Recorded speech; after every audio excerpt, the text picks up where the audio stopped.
CNP community, welcome back to the channel and thank you so much for tuning in. Today we are going to look into the misconception about the notice of appeal. And one may ask, what is a notice of appeal?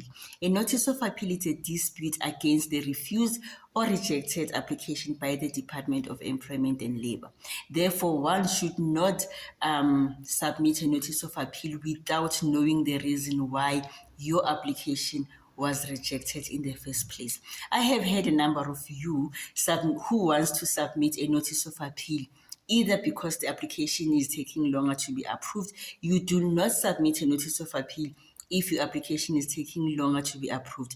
You do not submit a notice of appeal if your application is not being paid fast enough. You do not submit a notice of appeal if you want to put the department under pressure.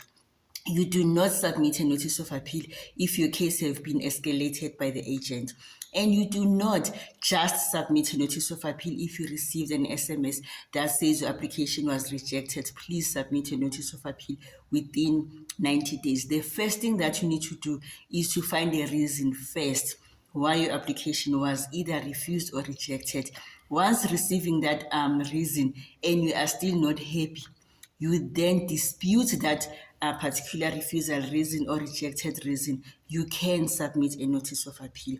Other than that, honeys, you do not submit a notice of appeal because of the reasons that I have mentioned above, because you will only contribute to your applications to delay. You can find the reason by calling this number 0800 030 007 and find the reason why your application was rejected.